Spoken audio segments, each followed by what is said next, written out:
दीदी कुआ जाइथिल वो जाइଥିଲି ପାର୍ଲର। पार्लर कौन पे जाइथिल तमे तो एते गोरा पार्लर को कौन करिया को जाइथिल ଗୋରା ଆଲୋ ଇଏ କି ଗୋରା ବାହାଘର ପୂର୍ବରୁ ମତେ ଦେଖିଥାନ୍ତ ମୁଁ କାଗଜ ଟୁପି ଗୋରା ଥିଲି ମାନେ କାଗଜ ବି ମୋ ଆଗରେ ଫେଲ ମାନେ ତମେ ବିଶ୍ୱାସ କରିବନି ଆମ ଶ୍ୱଶୁର ଘର ଖାନଦାନ ଯେତିକି ବୋହୁ ସମସ୍ତଙ୍କଠୁ ଗୋରା ହଉଛି ମୁଁ ମାନେ ବଡ ଶ୍ୱଶୁର ଦାଦା ଶ୍ୱଶୁର ମଝିଆ ଶ୍ୱଶୁର ସମସ୍ତଙ୍କର ଯେତିକିଟା ବୋହୁ ସମସ୍ତଙ୍କଠୁ ଗୋରା ହଉଛି ମୁଁ ସେଇଥିପାଇଁ ମାନେ ମୋ ଶାଶୁ ମତେ ନେଇକି ଗର୍ବ କରନ୍ତି ମୁଁ ବହୁତ ସୁନ୍ଦରୀ ଗୋରୀ କେହି ନାହାନ୍ତି ଆମ ଗାଁରେ ଥରେ ଲାଇନ କଟି ଯାଇଥିଲା କିନ୍ତୁ ଆମ ଘରେ ଲାଇଟ ଥିଲା केमिति ମାନେ ମୁଁ ଏତେ ଗୋରା ଥିଲି ଯେ କିତି କିତି ଅନ୍ଧାରରେ ବି ମୁଁ ଯାଉଥିଲି ଆଲୋ ଏଟା କିଏ ଆସୁଛି କିଲୋ ଆଲୋ ମିଟୁ ମାଇବ କିଛି ଦିନ ହେଲା କଣ ଘରୁ ବାହାରୁ ନଥିଲୁ ତ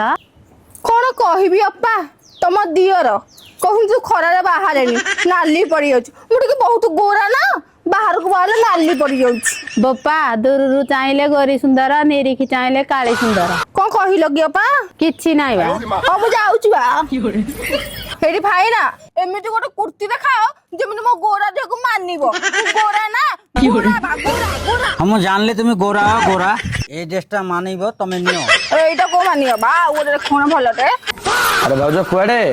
ଏଇ ଦୋକାନକୁ ଯାଉଥିଲି କଣ ମ ଦିନକୁ ଦିନ ବେଶୀ ଟିକେ ସୁନ୍ଦର ଦେଖାହେଲାଣି ସେଠି ଏମିତି କୁହନି କହିଦଉଛି ହେଲା ଆମ ସାହିରେ ମୋ ଦିଅର ମାନେ ଏମିତି ଚିଡଉଛନ୍ତି ବୋଲି ମୁଁ ପଦାକୁ ବାହାରୁନି ଦିଟା ଛୁଆର ମା ହେଲେଣି ତଥାପି ଦେଖୁନ ଦିଅର ମାନେ ମତେ କେମିତି ଲାଇନ ମାରୁଛନ୍ତି